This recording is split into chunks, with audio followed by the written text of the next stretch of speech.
على أشرف الأنبياء والمرسلين وخاتم النبيين وحبيبنا وحبيب إله العالمين أبي القاسم محمد. اللهم صل على محمد وآل محمد وعلى آله الطيبين الطاهرين المعصومين المظلومين الغرر الميامين، لا سيما بقية الله في الأرضين وحجته على الخلائق أجمعين، سيدنا ومولانا وصاحب نعمتنا وولي عصرنا مهدي هذه الأمة وطاووس أهل الجنة الحجة بن الحسن العسكري فداه أرواح العالمين. صلوات. اللهم صل على محمد وآل محمد. لعنة الله على أعدائهم أجمعين من يوم عداوتهم إلى قيام يوم الدين. بسم الله الرحمن الرحيم. اللهم كن لوليك الحجة بن الحسن صلواتك عليه وعلى آبائه في هذه الساعة وفي كل ساعة وليا وحافظا وقائدا وناصرا ودليلا وعينا حتى تسكنه أرضك طوعا وتمتعه فيها طويلا برحمتك اللهم صلى الله عليك يا أبا عبد الله الحسين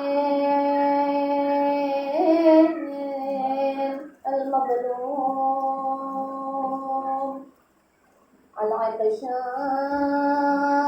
العطشان وليد بكربلاء صلى الله عليك يا ابن رسول الله يا رحمة الله الواسعة يا باب نجاة الأمة ورحمة الله وبركاته. اللهم صل على محمد وآل محمد وجل فرجه. أما بعد فقد قال الله تبارك وتعالى في كتابه المبين وقرآنه المجيد وقوله الحق. بسم الله الرحمن الرحيم. يا أيها الذين آمنوا اتقوا الله وكونوا مع الصادقين. صلوات نائب فرمائے اللهم صل على محمد وآل محمد وجل کنیزان امام عصر، السلام علیکم ورحمۃ اللہ وبرکاتہ. وعلیکم السلام ورحمۃ اللہ وبرکاتہ. خداوند عالم قرآن کریم میں سایہ مبارکہ میں فرما رہا ہے، اے وہ لوگ جو ایمان لائے، تم اللہ کا تقوی اختیار کرو، اللہ سے خوف کرو اور سچوں کے ساتھ ہو جاؤ.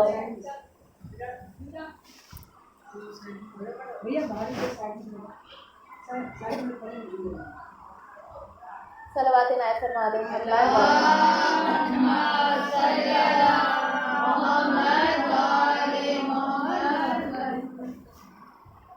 خداوند عالم نے ہمارے لیے اہل بیت علیہ السلام کو نعمت بنا کر ہمارے درمیان بھیجا، اور اہل بیت علیہ السلام جیسی جو منتخب ہستیاں تھیں، جو شخصیتیں تھیں، ان کے جیسا کسی کو نہیں بنایا.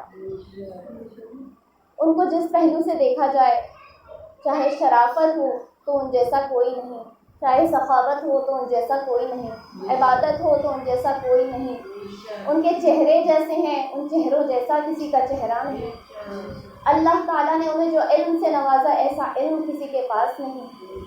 جس طریقے سے، جس پہلو سے، جس رخ سے انہیں دیکھا جائے ان کے جیسا کوئی نہیں، یعنی یہ بے مثال ہستیاں ہیں۔ آخرکار اللہ تعالیٰ نے انہیں ایسا کیوں بنایا؟ کیا وجہ تھی کہ اللہ تعالیٰ نے ان جیسا کوئی دوسرا نہیں بنایا؟ یہ اس لیے کہ اللہ تعالیٰ نے یہ سب کچھ اپنے خاطر کیا، اپنے لیے کیا۔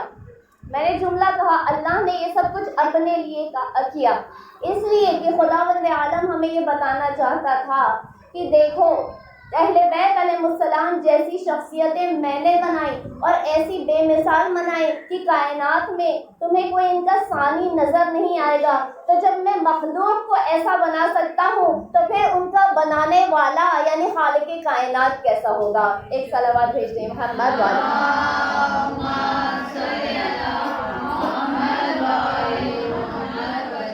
یہ وہ ہستیاں ہیں جس کے لیے صادق آل محمد امام جعفر صادق علیہ السلام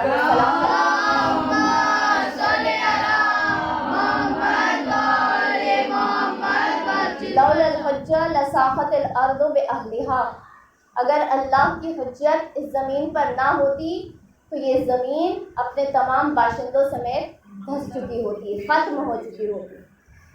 اس سے معلوم یہ ہوا کہ کچھ ایسی باکمال ہستیوں کا اس زمین پر ہونا ضروری ہے جو اللہ کی مکمل عبادت کر سکیں، جو اللہ کی پرفیکٹ عبادت کر سکیں۔ جب تک یہ بندہ اس زمین پر ہوگا کوئی دوسرا ہو نہ ہو لیکن یہ زمین باقی رہے گی۔ لیکن جس روز اس بندے کو بھی اللہ تعالیٰ نے موت کا مزہ چکھا دیا، اسے بھی موت کا ذائقہ چکھا دیا، تب یہ زمین ختم ہو جائے گی۔ ایسی باکمال ہستیاں جہاں شروعات ہوتی ہے اللہ کے حبیب سے۔ مدینہ شہر ہے، ایک مرتبہ رسول خدا نے ایک شخص سے جا کر اونٹ خریدا، جس سے اونٹ خریدا وہ بھی بڑا بدماش شخص تھا۔ جب رسول اللہ اونٹ خرید کر چلے گئے تو سارے مدینے میں اس نے شور مچانا شروع کر دیا کہ رسول اللہ نے مجھ سے اونٹ خریدا لیکن اس کی قیمت نہیں ادا کی۔ ہر جگہ شور مچاتا پھرتا تھا۔ 2-3 روز گزر چکے۔ ایک روز رسول اللہ مسجد میں نماز پڑھا رہے تھے۔ جب نماز پڑھا رہے تھے اس وقت دوبارہ اس شخص نے جو ہے شور مچانا مسجد کے باہر آ کر شروع کیا۔ رسول اللہ نے نماز ختم کی، مرتبہ مسجد سے باہر آئے اور اس شخص سے سوال کیا، اے بھائی کیا بات ہے؟ وہ کہتا ہے لوگوں کے درمیان رسول کی نعوذ باللہ جو ہے ان کو ذلیل کرنے کی کوشش کر رہا ہے، انہیں رسوا کرنے کی کوشش کر رہا ہے۔ یا رسول اللہ آپ نے مجھ سے اونٹ خریدا تھا لیکن اس کی قیمت ادا نہیں کی۔ رسول اللہ نے فرمایا کہ جہاں تک مجھے یاد ہے میں نے اس کی قیمت تجھے ادا کر دی تھی۔ وہ شخص کہتا ہے کہ بالکل ایسا نہیں ہے، آپ نے میری کوئی قیمت نہیں ادا کی، اور اگر آپ نے قیمت ادا کی ہے تو گواہ لے کر آئیے۔ اب کوئی بازار جاتا ہے تو ساتھ میں کیا اپنے ساتھ ایک وٹنس لے کر جاتا ہے، کوئی گواہ لے کر جاتا ہے، لین دین تو 2 لوگوں کے درمیان ہو رہا ہوتا ہے۔ تو اب رسول تو اپنے ساتھ کسی کو لے نہیں گئے تھے تو گواہ کہاں سے لے کر آ گئے؟ ایک مرتبہ ایک صحابی سے کہا کہ کیا یہ اس کی بات صحیح ہے کہ مجھے گواہ لانا چاہیے؟ میں اس سے کہہ رہا ہوں کہ میں نے قیمت ادا کر دی ہے لیکن یہ بات ماننے کو تیار نہیں ہے۔ صحابی بھی کس رنگ میں ڈھلے ہوئے تھے۔ پہلے صحابی سے جس سے کہا وہ کہنے لگا یا رسول اللہ اصول کی بات تو یہی ہے کہ اگر یہ کہہ رہا ہے تو آپ گواہ لے کر آئیے۔ بالکل انہی کی نسل چلی تھی جب باغ فدق کو انہوں نے غصب کیا تھا اور اس کے بعد خود دلیلیں دینے کے بجائے، خود گواہ پیش کرنے کے بجائے جو ہے اس صدیقہ اور طاہرہ سے سوال کر رہے تھے جس کے لیے خداوند عالم نے کہا تھا کہ یہ سیدۃ نساء العالمین۔ دوسرے صحابی کے پاس گئے، اس نے بھی یہی بات کی، یا رسول اللہ اصول کی بات یہی کہ آپ کو گواہ پیش کرنے چاہیے۔ 3-4 کہا جاتا ہے کہ 7 افراد تک رسول اللہ نے ایک سے جا کر اس بات کو کہا اور ہر ایک نے یہی بات کہی کہ یا رسول اللہ آپ گواہ پیش کیجیے۔ ایک مرتبہ رسول خدا نے آواز دی، ابو طالب کا فرزند کہاں ہے؟ ابو طالب کا بیٹا کہاں ہے؟ امام علی علیہ السلام حاضر ہوئے، جیسے ہی مولائے کائنات سامنے آئے، مولائے کائنات کو سارا ماجرا بیان کیا۔ مولائے کائنات اس شخص کے پاس گئے کہ تو کیا کہہ رہا ہے؟ وہ کہتا ہے کہ رسول نے مجھ سے اونٹ خریدا تھا، اس کی قیمت مجھے ادا نہیں کی. اگر وہ کہتے ہیں کہ انہوں نے قیمت ادا کی تو میرے سامنے گواہ کو پیش کریں. مرتبہ مولائے کائنات کو جلال آیا، تلوار نکالی، تلوار نکال کے اس کا سر وہیں قلم کر دیا، وہیں اسے قتل کر دیا. یہاں امام کا اس شخص کو قتل کرنا تھا، لوگوں میں ہائے وابیلا مچ گئی کہ اے علی آپ نے یہ کیا کیا؟ ایک گواہی تو مانگا تھا اس نے، ایک گواہی تو مانگا تھا، اس کے لیے آپ نے اس کا قتل کر دیا. تو مولائے کائنات کا جواب سنیے، فرماتے ہیں کہ یہ نہ دیکھو کہ اس نے مانگا کیا تھا، یہ دیکھو کہ اس نے مانگا کس سے تھا، گواہ کس سے طلب کر رہا تھا. اس وقت رسول اللہ نے سوال کیا. ایک صلوات بھیجیے محمد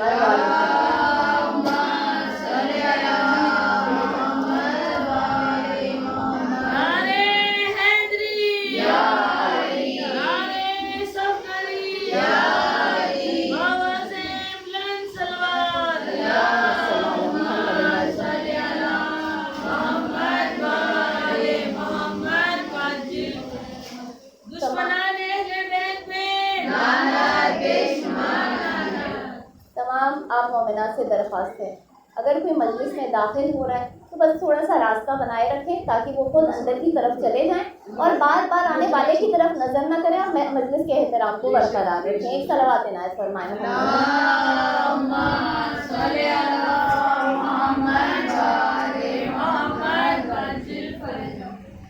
رسول اللہ نے فرمایا یا علی ان کے سمجھنے کے لیے آپ یہ بتا دیں کہ آخر آپ نے اس کا قتل کیوں کیا.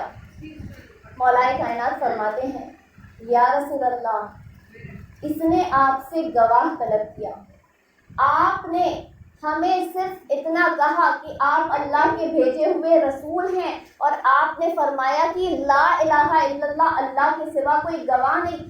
آپ نے صرف ہم سے کہا اور ہم نے آپ کی بات کو مان لیا.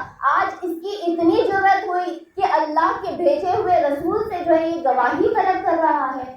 جیسے ہی مولائے کائنات کے ان جملوں کو سنا رسول اللہ نے فرمایا ان اخذاکم علی، تم میں سے سب سے بہترین فیصلہ کرنے والے علی ہیں. پھر مولائے کائنات فرماتے ہیں یا رسول اللہ یہ لوگوں کے ذہنوں میں شک کے بیج کو بونا چاہتا تھا اور اس کی سزا کہ کوئی رسول اللہ کے سلسلے میں لوگوں کے ذہنوں میں شک کو بوئے، شبہات پیدا کرے ان کے سلسلے میں، اس کی سزا قتل کے سوا اور کچھ نہیں ہو سکتی. عزاداران محترم اس سے نتیجہ یہ اخذ کرتے ہیں کہ جب حق کی بات آتی ہے، جب سچائی کا ساتھ دینے کی بات آتی ہے تو یا تو آسمانوں سے اللہ آگے بڑھتا ہے یا زمین پر ابو طالب کا بیٹا علی ابن ابی طالب آگے بڑھتا ہے.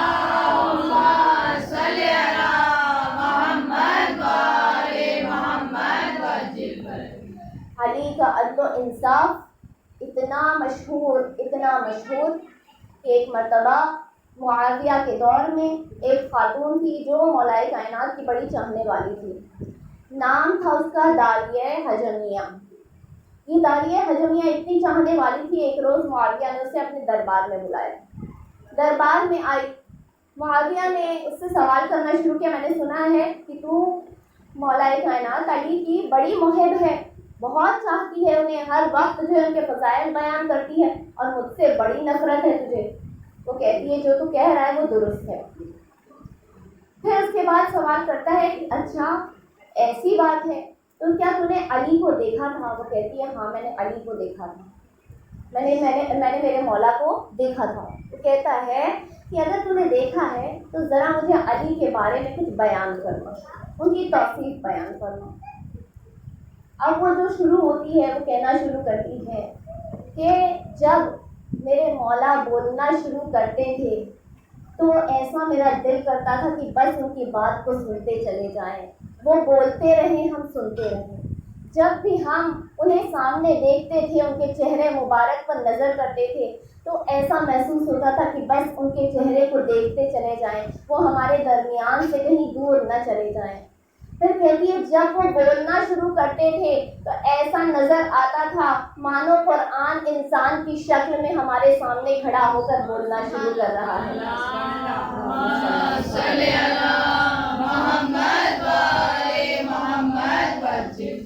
جب وہ عبادت کرتے تھے تو عبادت میں ایسے مہو ہو جایا کرتے تھے کہ بس ان کی عبادتوں کو دیکھنے کا دل کیا کرتا تھا. جب انصاف کیا کرتے تھے تو اتنا بہترین کیا کرتے تھے.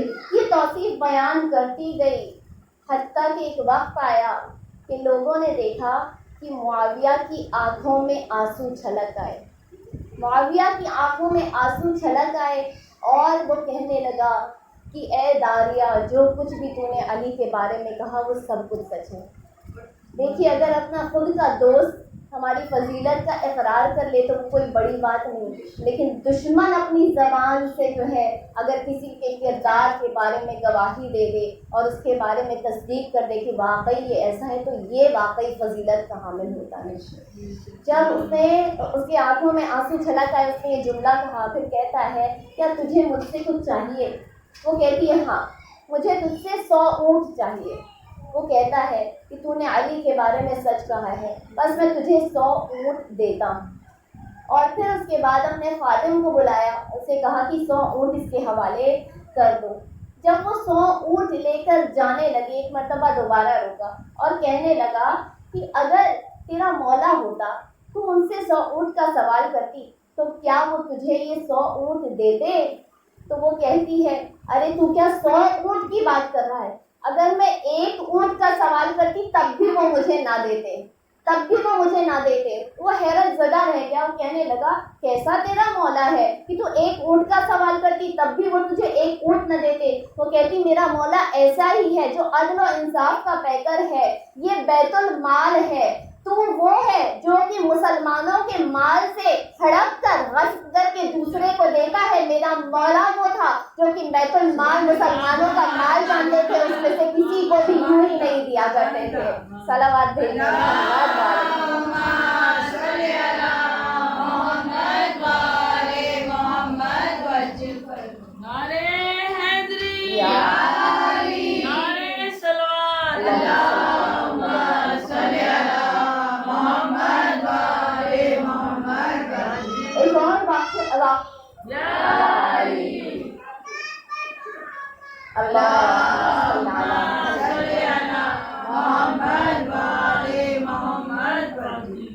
ایک اور واقعہ آپ کی سماعتوں کے حوالے. ایک مرتبہ مولائے کائنات کے پاس ایک مجرم کو لایا گیا.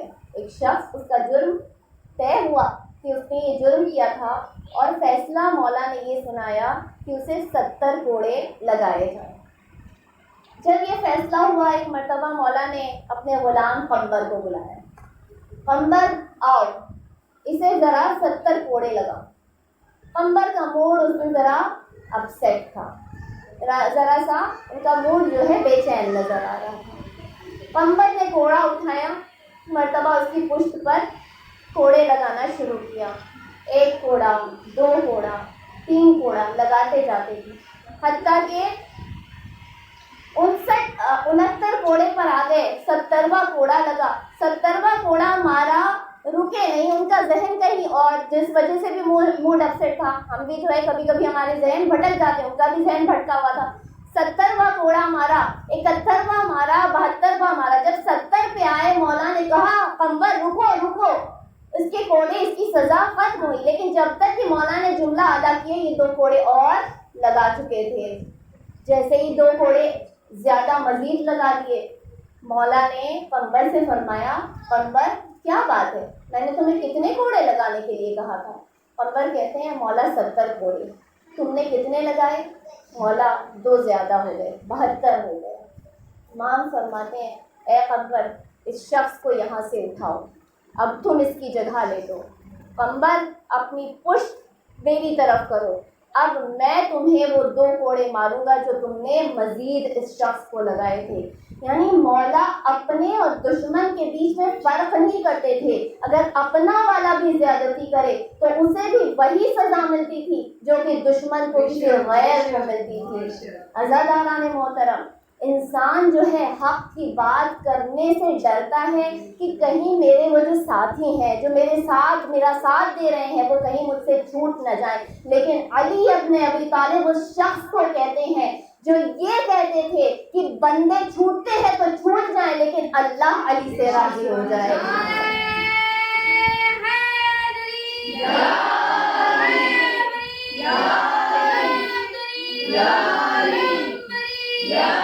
حسین کے قاتلوں پر لعنت بے شمار علی کی عظمتوں پر آوازیں بلند صلوات اللہم صلی علی محمد و آل محمد. چونکہ مجھے مختصر مجلس پڑھنے کے لیے کہا گیا ہے، لہٰذا مشرف کے مسائل ہوتے ہوئے مولا کائنات وہ تھے جنہوں نے کبھی زندگی بھر ذرہ برابر بھی کسی پر ظلم نہیں کیا، ہمیشہ سچائی کا ساتھ دیا، ہمیشہ عدل و انصاف کا ساتھ دیا. مولا فرماتے تھے جب ایک چونٹی سامنے نظر آئی، ایک دانہ اس کے منہ میں نظر آیا، مولا نے اس چونٹی کو دیکھتے ہوئے فرمایا تھا کہ اگر علی سے یہ کہا جائے کہ تمہیں جو ہے آسمان و زمین، ساتوں آسمان و ساتوں زمین کے جتنے خزانے ہیں تمہارے حوالے کر دیے جائیں گے، بس شرط یہ ہے کہ اس چونٹی کے منہ سے اس کا دانہ چھین لو، تو علی ان آسمانوں اور زمینوں کے خزانے کو ٹھکرا دے گا، لیکن اس چونٹی کے منہ سے وہ دانہ چھین کر اس پر ظلم کرنا گوارا نہ کرے گا. مولا فرمایا کرتے تھے کونوا للظالم خصما وللمظلوم عونا، تم ظالم کے دشمن بن جایا کرو اور مظلوم کا تعاون کیا کرو، مظلوم کی حمایت کیا کرو، مظلوم کی مدد کیا کرو. یہ وہ خاندان ہے جو انسان کیا انسان حیوانوں پر بھی ظلم برداشت نہیں کرتا تھا، اور حیوان کیا جسے ہم بے جان کہتے ہیں، درختوں پر پتوں پر بھی امام جو ہے ظلم برداشت نہیں کیا کرتے تھے. اس لیے کہ سید الساجدین امام علی ابن الحسین علیہ السلام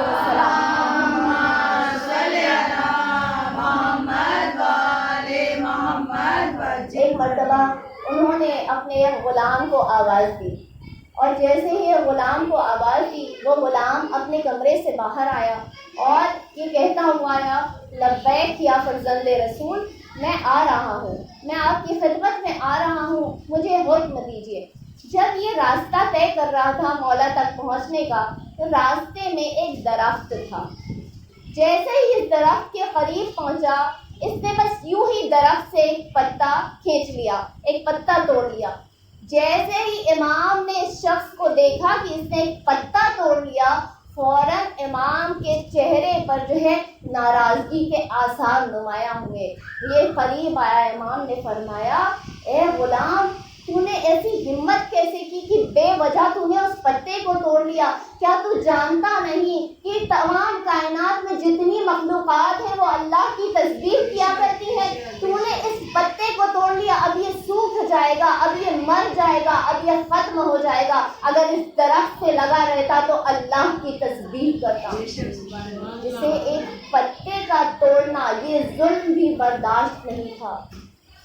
ایسے خاندان اہل بیت پر نہ جانے کتنے ظلم ڈھائے گئے، کتنے ستم ڈھائے گئے، جنہوں نے کائنات کو مظلوم کی حمایت کرنا سکھایا، جنہوں نے کائنات کے انسانوں کو انسان بننا سکھایا.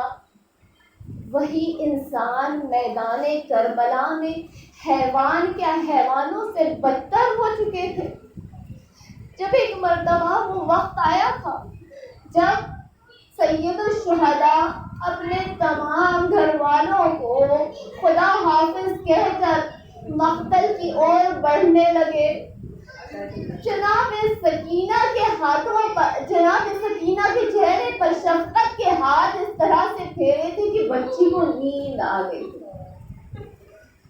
بچی اپنے بابا کے لیے تڑپ رہی تھی، پاپا نہ جائیے، بابا جو بھی میدان میں گیا بس اس کا خون میں ڈوبا ہوا لاشاں آئی. بابا میرے چچا ہمارے لیے پانی لینے گئے تھے، بابا ان کا لاشا بھی نہ آیا، بس خون میں ڈوبا ہوا علم آیا، بابا نہ جائیے. لیکن جانے امام نے کیا دعا کی کہ بچی کو نیند آ گئی. اب وہاں امام حسین مقتل میں جہاد کرتے رہے، بچی سوتی رہی. تو مرتبہ غیبی ندا آئی یا ایتھا النفس المطمئنہ ارجعی الی ربک راضیۃ مرضیہ. اے نفس مطمئن کب تک لڑے گا؟ اپنے رب کی طرف پلٹ آ.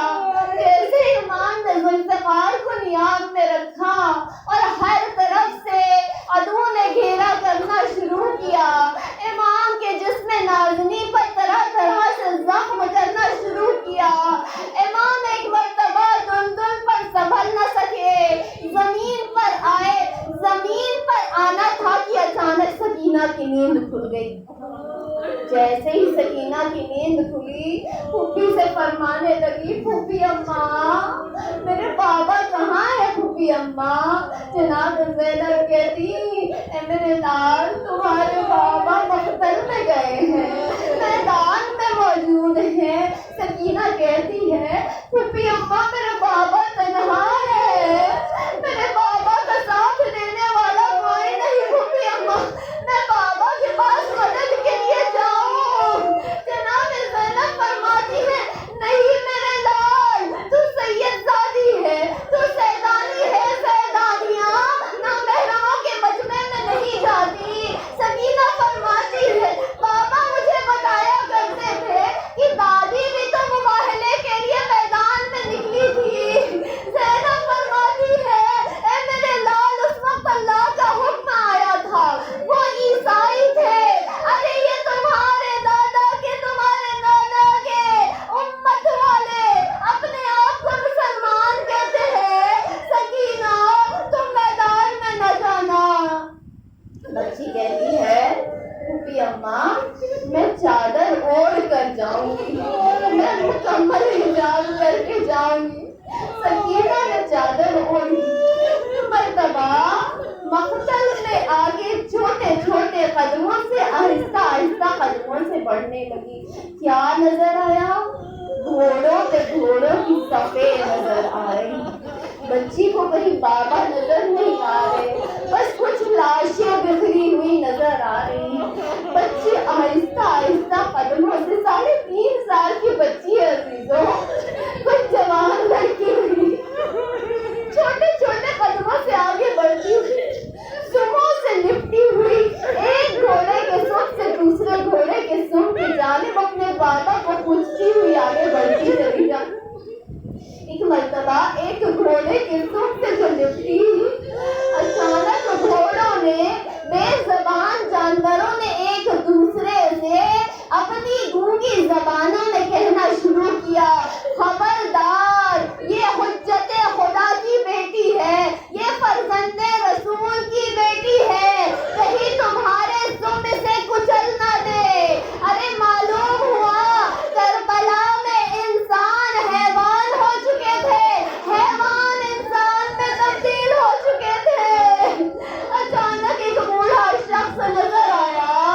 اس بوڑھے شخص سے پوچھتی ہے، اے شیخ این ابی میرے بابا کہاں ہے؟ وہ بوڑھا کہتا ہے، تیرے بابا کا نام کیا ہے؟ بچی کہتی ہے، حسین ابن علی. ارے خدا اس ملعون پر لعنت کرے. جیسے ہی بچی نے باپ کا نام لیا، اس نے اپنے تیر کا نشانہ سادھا. کہتا ہے، دیکھ جہاں میں تیر چھوڑ رہا ہوں نا، جسے جا کر لگے وہی تیرا باپ بیٹھا ہوا ہے. اس نے تیر چھوڑا. بچی چھوٹے چھوٹے قدموں سے آگے بڑھی، اپنے بابا کے قریب پہنچی، لیکن جب تک پہنچی تیر سینے میں جا چکا تھا. بچی نے باپ کے گالوں پر گال رکھ دیے.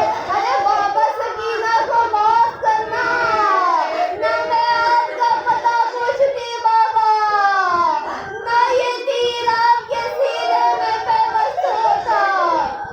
عزاداران محترم، اسی بچی کے ایام چل رہے ہیں نا، جب کوفہ کے بازاروں سے گزر رہے تھے، ایک مرتبہ سید سجاد نے کیا دیکھا کہ اچانک جس نیزے پر بابا کا سر ہے وہ رک گیا، وہ آگے بڑھنے کو تیار نہ ہوتا تھا. مرتبہ سید سجاد نے بابا سے سوال کیا، بابا آخر کیا بات ہے، آپ ٹھہر کیوں گئے؟ اس کٹے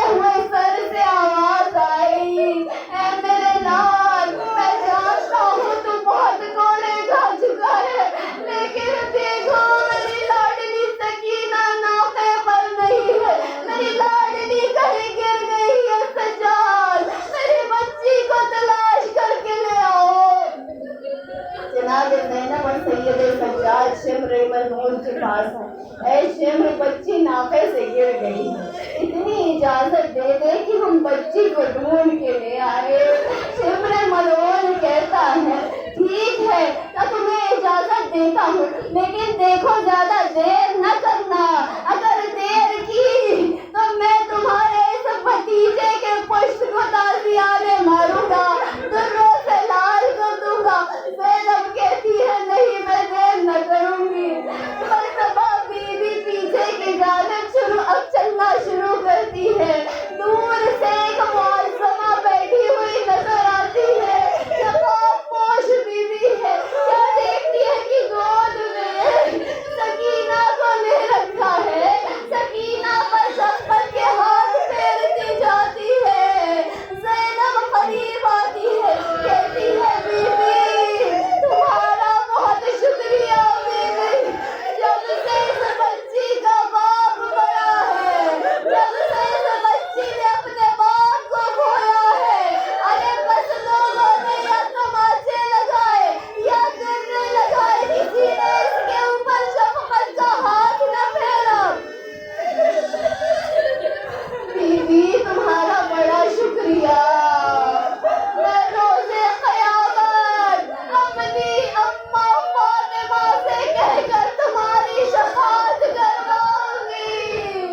ایک مرتبہ معصمہ نے اپنے نقاب کو اٹھایا، زینب تو نے اپنی ماں کو نہ پہچانا، ارے یہ میری لاڈلی سکینہ، زینب میں تیری ماں، تیرے ساتھ ساتھ چلتی آئی ہوں۔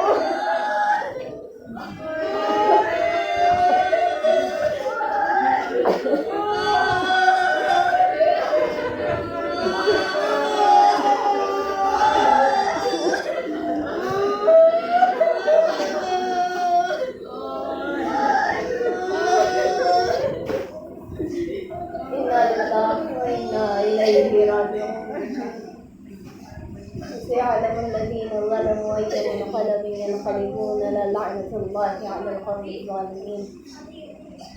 ہمارے الہا تجھے تیرے پاک اور قدس ناموں کا واسطہ، تیرے خاص نام اللہ کا واسطہ، تیرے اسم اعظم کا واسطہ، پروردگار تجھے تیرے حبیب اور ان کے اہل بیت اطہار کا واسطہ، تجھے فاطمہ الزہرا اور ان کے لٹے ہوئے گلشن کا واسطہ، اپنی آخری حجت کے ظہور میں تعجیل فرما کہ وہ آ کر تمام مظلومین کا، خصوصاً اپنے جد اور جداں کے ناحق بہائے گئے خون کا انتقام دے سکے۔ اس غیبت کے دور میں تمام ہم و من و عالم کو وقت کے امام سے درگزر فرما۔ غیبت کے دور میں ہم سب کو ایمان پر ثابت قدم رہنے کی توفیق عطا فرما۔ ہمارے الہا جو بھی بیمار اور مریض ہیں، خصوصاً جو کووڈ کی وبا کے شکار ہیں، پروردگار سید الساجدین کا واسطہ انہیں شفائے کاملہ عاجلہ عنایت فرما۔ پروردگار تجھے سیدہ سکینہ کی یتیمی کا واسطہ ہم سب کے والدین کے سائے کو ہم پر بنائے رکھنا، ان کی عمریں دراز فرما، انہیں صحت بخشنا۔ ہمارے الہا سے جو بھی گناہ سرزد ہو گئے ہیں، محبت اہل بیت علیہ السلام کے دوپہر میں ہماری مغفرت فرما، ہمارے قلیل اور معیوب عبادتوں اور اعمال کو، ان تمام مجالس عزا کو اپنی بارگاہ میں شرف قبولیت عنایت فرما۔